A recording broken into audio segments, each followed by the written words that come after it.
나를 밝히는 주의 멜로디, 그 노래 날 감싸네. 원수로부터 나를 건지사 모든 두려움 사라져네.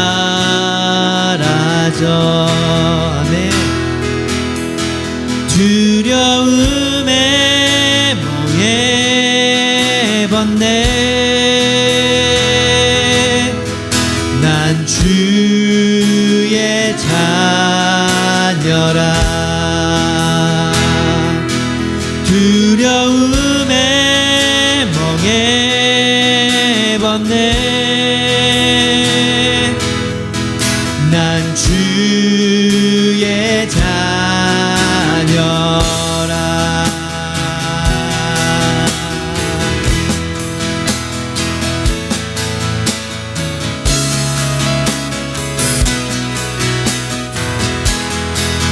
모태로부터 나를 택하여 내 이름을 부르네. 주의 자녀로 다시 태어나 예수 보혈을 흐르네. 두려움에 멍에 벗네. 난 주의 자녀라. 두려움에 멍에 벗네. 난 주의 자녀라.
한 번 더 바다를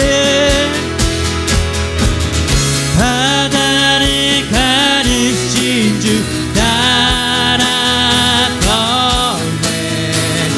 두려움 잠기우리라. 날 구하신 사랑 노래해. 난 주의 자녀라.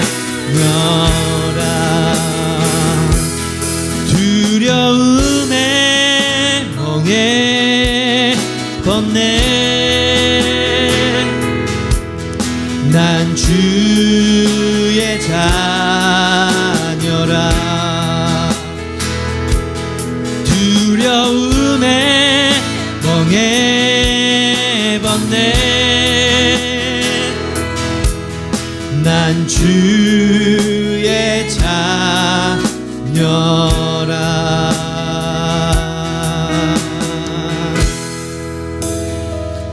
우리 다시 기도하기 원합니다. 같이 기도할 때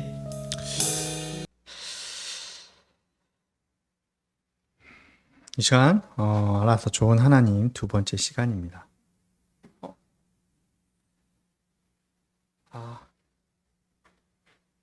가져왔구나. 왜 함께? 아니요. 네. 아니. 알아서 좋은 하나님 두 번째 시간입니다. 아무리 길게 하려고 해도 길게 안 되니까 한번 가보겠습니다. 지금 말씀 함께 읽겠습니다. 시작. 영접하는 자, 곧 그 이름을 믿는 자들에게는 하나님의 자녀가 되는 권세를 주셨으니. 아멘. 자, 다시 한번 들으시면 금방 또 생각나실 겁니다. 왜냐면 제가 짧고 간결하면서 딱 들어오잖아요. 아마도. 자, 로버트 루이스 스티븐슨이라는 작가가 쓴 소설 보물섬이라는 책 기억나시나요? 저도 어릴 적 디즈니 만화 영화 같은 곳에서 잠시 스치듯 본 기억이 납니다. 소녀 짐 호킨슨의 파란만장한 보물찾기 여행을 그린 소설입니다. 짠. 짠. 네. 많은 해적 영화나 소설은 항상 보물이 존재합니다. 아직 누군가가 보지 못했던 보물, 어느 누군가가 봤다는 보물. 해적은 아니지만 인디아나 존스 같은 보물 사냥꾼의 내용 또한 구전이나 전설로 내려오는 신비한 물건들을 찾아 나서는 내용을 말하고 있습니다. 근데 그 내용들 중에서 항상 중요한 사람이 있어요. 모든 시작은 늙은 할아버지 혹은 몸이 불편해서 더 이상 여행을 할 수 없는 어떤 사람에게서부터 시작을 합니다. 내가 봤어. 내가 알아. 나는 그 보물이 어디에 있는지 알고 있어. 나는 꼭 다시 그 보물을 보고 말 거야. 그러면서 다리를 쩔뚝거리면서 아니면 술을 계속 마시면서 흔히들 이런 사람들이 어떻게 합니까? 술을 막 그 바 같은 데에서 술을 계속 마셔요. 하루 종일 마셔요. 왜? 자기가 못 가니까. 자기가 할 수 없으니까 한스러움에 계속 마셔요. 그러면 술이 진탕 취해서 어떻게 됩니까? 쓰러져요. 그러면서 계속 숭얼거리죠. 내가 봤어. 나는 그 보물이 어디 있는지 알아. 그 해적 선장이 그걸 숨겼어. 내가 그것을 놓쳤어. 막 이러면서 계속 얘기를 해요. 그때 내가 난파만 되지 않았으면 나는 그 보물을 찾고 지금 이렇지 않았을 텐데.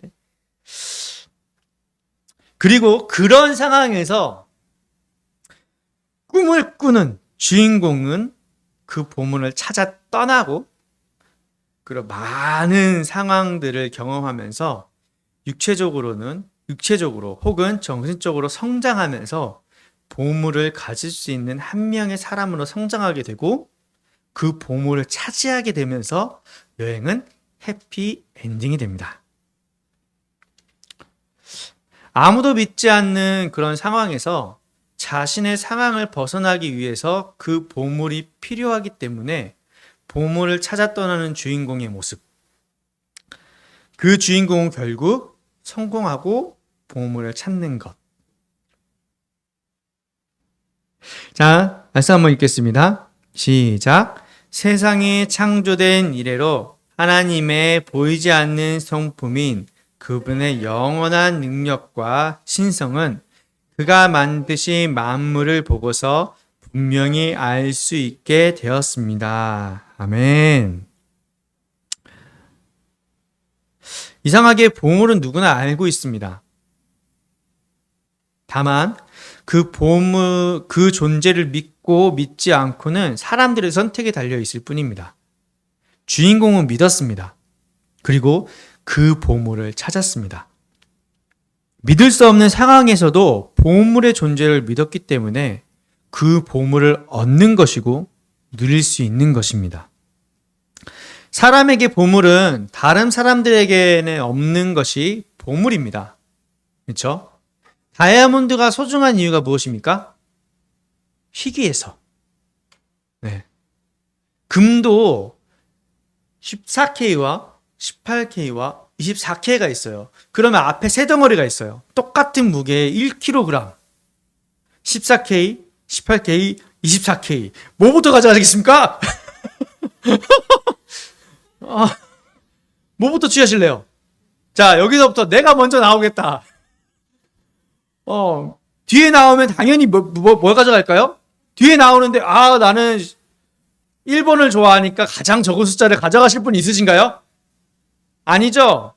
당연히 24K 먼저 들고 가겠죠. 왜? 더 귀하고 더 만들기 힘드니까. 다른 사람들에게는 이게 더 없으니까. 남들보다 더 뛰어난 무엇인가를 가지고 있을 때 그것을 보물이라고도 합니다. 혹은 재능이라고도 하죠. 하지만 우리는 진짜 보물은 사람이 가장 필요한 것이 보물이라고 말할 수 있지 않을까요?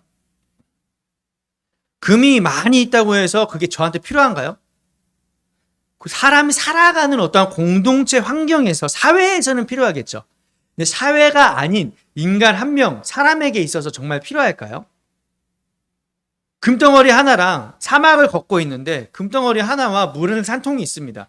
1kg 금과 1kg 물이 있습니다. 그러면 무엇을 취하겠습니까? 당연히 1kg 물을 취하는 것이에요. 성주도 알아요. 공기, 물, 중력, 해, 달, 땅. 무엇 하나 필요 없는 것이 없는 너무나 소중한 보물들입니다. 근데 이 보물들은 어디에나 있습니다. 네. 그렇기에 보물을 보물처럼 여기지 않는 사람들도 존재합니다. 왜? 너무나 그냥 많이 있으니까. 전혀 지금 보시면 이 물, 산만 가면 보이죠? 저희 나라는 참 축복받았죠. 어딜 가나 산이 있으니까. 그렇지만 누군가에게는 너무나 귀할 수 있지만 어쨌든 이 지구상에서 어딜 가나 지구는 둥글어요. 자꾸 걸어 나가면 물은 있어요. 네, 그쵸? 저런 흙, 땅, 비, 네, 똑같습니다. 걸어가다 보면 비가 나와요. 네, 가만히 있어도 비는 올 수 있습니다. 그 어느 곳에 있든지. 그리고 그 보물을 알면 알수록 절대 불가능한 신의 섭리 또한 느끼게 될 것입니다. 하나님은 모든 창조물로부터 자신을 나타내십니다. 내가 너희를 위해 만들었다고. 사람은 산소를 마실 수 없습니다. 우리 흔히 얘기하는 이거 공기잖아요. 공기를 산소라고 하시나요? 저번에 잠깐 얘기했지만 공기와 산소는 완전히 달라요. 네. 그 안에 이산화탄소가 있기 때문에 그 이산화탄소의 농도가 만약에 조금이라도 높다면 혹은 규칙성이 없이 계속해서 다른 불규칙성을 띈다면 공기는 우리가 마실 수 없는 그냥 기체가 돼버리는 거예요. 사람 몸이 받아들일 수 없는 거죠. 산소 100% 우리 코로 이렇게 예전에 했던 잠깐 얘기했었던 코로 만약에 산소가 100% 산소가 코로 다 흡입이 된다. 그러면은 안에 있는 식도가 녹아버려요. 사람이 죽어요. 위험해요. 그래서 보통 구급대원이 와서 산소 마스크를 씌우는 건 정말 미량의 산소를 집어넣어줘요. 조금의 산소를 집어넣어주고 바깥에 있는 그 공기를 같이 넣어주는 거예요. 그래야지 쉴 수 있는 거죠. 물이 모두 짜거나 혹은 짜지 않다면, 중력이 지금보다 조금 더 낮다면 재밌겠죠. 막 붕붕 떠다니고, 내가 여기서 100m 가는데 그냥 점프 한 번에만 갈 수 있는 애가, 쟤는 한 번에 간다, 쟤는 두 번에 간다. 그럼 어떻게 될까요? 우리 안에 있는 내장들과 이 모든 것들이 흐트러지기 시작하면서 그 중력을 벗어나기 시작하면서 몸이 팅팅 붓거나 아니면 누군가에게는 문제가 생기거나, 몸에 중력이 가해지기 때문에 저희 몸이 지금 정상인 거예요. 네. 해의 광선이 1%가 더 지구에 도달한다면 큰 문제가 발생하게 됩니다. 모든 만물이 조금이라도 문제가 된다면 사람은 살 수 없는 환경이 되어버립니다. 이렇듯 하나님은 자신을 우리에게 항상 어필하십니다. 이 땅은 만든 제작자가 있으며 그 제작자가 바로 인간을 위해 이 땅을 만들었고 이 땅에 살면서 하나님 자신을 기억하라고 말씀으로 어필하십니다. 네. 세상 어떤 문서도 이렇게 어필하는 문서는 존재하지 않습니다. 사람들이 하나님의 계획과 창조를 믿지 못하기 때문에 이 땅에 오셔서 직접 알려주셨습니다. 이게 바로 예수님을 통해서입니다. 뭐가죠? 한 번씩 이제 이렇게 루즈해질 때마다 한 번씩 봐야 돼요. 그래야 집중이 돼요. 예수는 우리가 알아가고 찾으면서 하나님을 간접적으로 이해하고 느끼려고 노력했던 우리의 삶에 직관적으로 자신을 우리와 같은 형상으로 우리에게 하나님을 알려주신 분이십니다. 어려운가요? 예수님은 그냥 하나님이라는 분을 우리가 볼 수 있게 그냥 나타나신 분이에요. 그냥 하나님 그 자체가 우리에게 너무 쉽게 그냥 나타나신 거죠. 그래서 알려주시는 거예요. 내가 너희들을 만들었어. 내가 너희들을 굉장히 사랑해. 그래서 그 사랑의 완성을 십자가에서 보이셨습니다. 예수는 하나님을 알아가는 길이고 진리이며 생명입니다. 우리가 예수를 아는 것은 하나님을 알아가는 것이고 하나님을 알기 위해선 말씀을 알아가야 하는 것이고 말씀을 알아야 하는 것은 우리에게 있어서 가장 큰 보물입니다.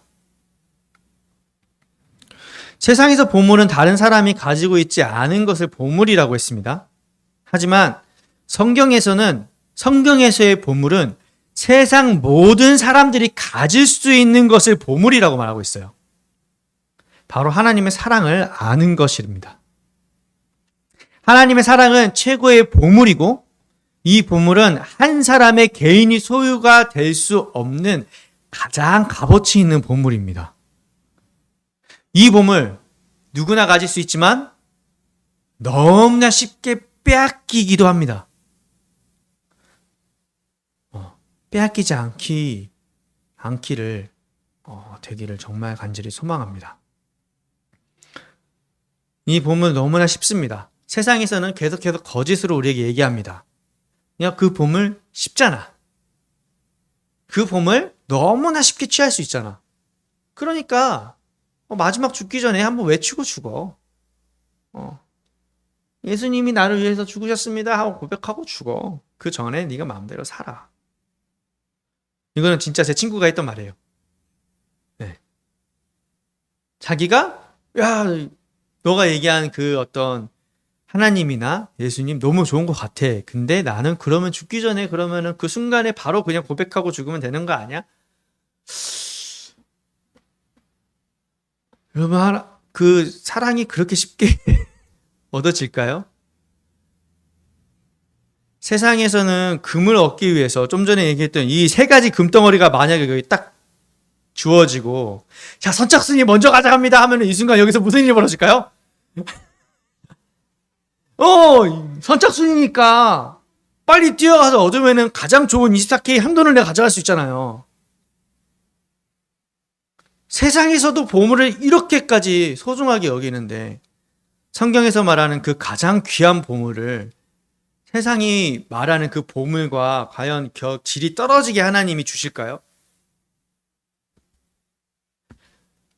여러분, 보물입니다. 보물은 아까도 얘기했지만 찾고자 해야 얻을 수 있습니다. 쉽게 주어지는 게 아니에요. 그렇지만 누구에게나 주어질 수 있는 보물이 바로 이 성경이라는 거예요. 쉽게 주어진다는 것이 아니라 누구에게나 다 주어질 수 있고 찾을 수 있게 하나님이 오픈해 놓으셨다라는 거예요.